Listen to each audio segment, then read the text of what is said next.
नमस्कार। आज आपको पितृदेव के बारे में बता रहा हूं। पितृदोष क्यों होता है?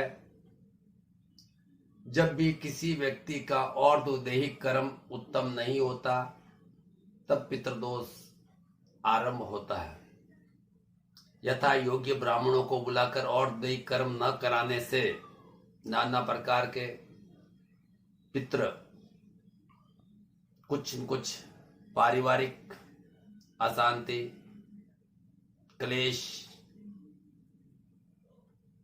घर में कोई न कोई पीड़ा, रोग, उत्पात और बच्चों की जो शिक्षा प्राप्त होनी चाहिए उसके अंदर रुकावट, इस प्रकार के नाना प्रकार के पीड़ाएं घर में होती रहती है।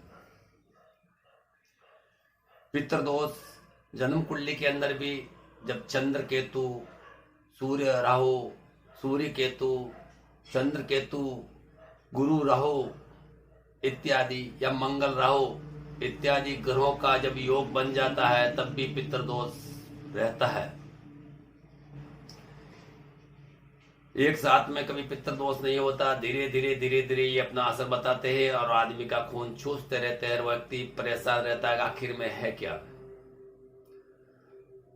पितृदोष निवारण के लिए सूक्ष्म विधि सबसे पहले है कि जैसे गायत्री मंत्र का जाप करे या करवावे, दुर्गा सप्तशती का पाठ करें या करवावे, वरना छोटे छोटे दुर्गा कवच, दुर्गा चालीसा की पुस्तकें बाजार में मिलती है, आप नित्य उसका श्रवण करें, उत्तम फल प्राप्त होगा। अपने पूर्वजों के निमित्त गया में, हरिद्वार में, काशी में, कहीं पर भी सपिंडीकरण, तर्पण कर्म करवाने से भी आपको यथेष्ट फल प्राप्त होगा। उसके अलावा विष्णु भगवान के स्तोत्रार्थ है, विष्णु सहस्त्र नाम का पाठ आता है, गोपाल सहस्त्र नाम का पाठ आता है, उसको भी आप नित्य पढ़े, साप्ताहिक पढ़े, जिस प्रकार से भी आपको सुविधा हो उस समय अवश्य करें। अपने घर में जब भी भोजन बनता है उस समय आप भगवान के निमित्त कुछ भोग निकालें, कुछ अपने पूर्वजों के निमित्त भोग निकाले और दोनों के ऊपर संभव हो तो थोड़ा तुलसी का पत्र धर दे। तुलसी के पत्र धरने से सभी देवता भी बहुत प्रसन्न होते हैं और पितृ देवता भी अत्यधिक प्रसन्नता को प्राप्त करते हैं। पितरों के निमित्त यथा योग्य श्राद्ध कर्म के समय ब्राह्मणों को भोजन करा सकते, कम से कम दो ब्राह्मण भोजन करने चाहिए।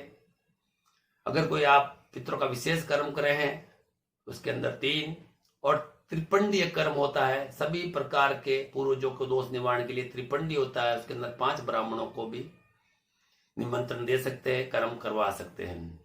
त्रिपंडी कर्म जहां तक हो सकता है किसी सरोवर, तट, नदी, तालाब के किनारे अत्यधिक सफलतादायक रहती है। पितृदोष के निमित्त अपन देखते हैं कि अपन किसी को भोजन कराते हैं, हमारे पूर्वजों के पास किस प्रकार मिलेगा, इस प्रकार का कई संशय व्यक्तियों में होता है कि पंडित जी तो भोजन कर रहे हैं, खाने तो रहे हैं पंडित जी, और हमारे पूर्वजों को किस प्रकार से फल मिलेगा, यह आप संशय निकाल दें। जिस प्रकार से विदेशी मुद्रा, अमेरिका की मुद्रा भारत में बदल जाती है, उसी प्रकार आपके द्वारा दिया हुआ दान भी या जो भोजन सामग्री या श्राद्ध वह भी अपनी तरफ से बदल जाता है। उन पितरों को चाहे वो किसी भी रूप में है उनको वह प्राप्त हो जाता है। दूसरा छोटा सूक्ष्म विधि है कि आप अपने घर में, अपने पूजा स्थान में कोई भी अगर कलश अच्छा हो या ढक वाला कलश हो तो उसके अंदर गंगा जल भरकर अपने पूजा स्थान में रखें। गंगा मैया की कोई मूर्ति हो आपके पास, कोई फोटो हो, तस्वीर हो अपने पूजा स्थान में, या जो अपन कलश रखते हैं परिंदा जिसको बोलते हैं, वहां पर भी आप गंगा मैया का फोटो रखें। क्योंकि भागीरथी जी ने अत्यधिक अपने श्रम से, योग से, बल से, तपस्या से अपने पूर्वजों को तृप्त करने के लिए भागीरथी का आह्वान किया था, और भागीरथी उनके कहने से स्वर्ग से उतरी, शिव के शीश में आई, और शिव के शीश के द्वारा चारों दिशाओं में परिवर्तन होकर वह भागीरथ जी के पीछे पीछे, जैसे भागीरथ जी चलते रहे उनके पीछे पीछे हरिद्वार, काशी इत्यादि घूमते घूमते कलकत्ता के पास कामाख्या पीठ से घूमते घूमते वह दक्षिण दिशा में आई। अतः गंगा मैया का किसी भी रूप से फोटो, तस्वीर, वरना आप गंगा मैया का कोई भी घर में भजन भी कर सकते हैं।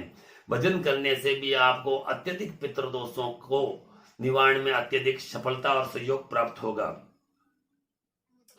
दूसरा आता है पितरों के निमित्त आप पितृ संहिता का भी पाठ कर सकते हैं, और वरना महाकाली का मंत्र या चामुंडा मंत्र ओम ऐं ह्रीं क्लीं चामुंडाय विचे, ओम कालिकाय नमः, ये छोटा सा मंत्र घर में भी आप ओम कालिकाय नमः ये मंत्र भी जाप कर सकते हैं। सभी प्रकार के पितरों को संतुष्ट करने के लिए उत्तम रहे। दूसरा, अमावस्या और पूर्णिमा तिथि को, विशेष अमावस्या के दिन गायों को घास डाल सकते हैं।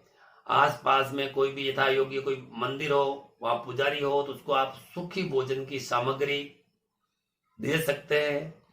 साथ में कोई वस्त्र देना चाहे तो वस्त्र दे सकते हैं, यथेष्ट रहेगा। पूर्णिमा को भी आप जो भी आपसे संभव हो सकता है सूखी वस्तुओं का दान कर सकते हैं, और वरना जो ब्राह्मण स्वपाकी हो, स्वयं भोजन बनाकर खाते हैं, उनको निमंत्रण देकर आप व्यवस्था कर सकते हैं, भोजन की व्यवस्था उनके द्वारा करवा सकते हैं, उसके लिए भी मना नहीं है। और वरना जो ब्राह्मणों को संतुष्टिदायक, उनको उत्तमता के दायक जो आप उनको वस्तु भेंट कर सकते हैं करें, और अन्य जीव जंतुओं की भी सेवा करें। नमस्कार। मेरी तरफ से निवेदन है कि मेरे YouTube चैनल को सब्सक्राइब करें, जिसके कारण मैं और भी आपको उत्तम से उत्तम, अच्छी से अच्छी पूजन सामग्री, वेद मंत्र, नवग्रह और ज्योतिष के बारे में और अन्य कल्याणकारी वस्तुओं के बारे में आपको बता सकूं। धन्यवाद।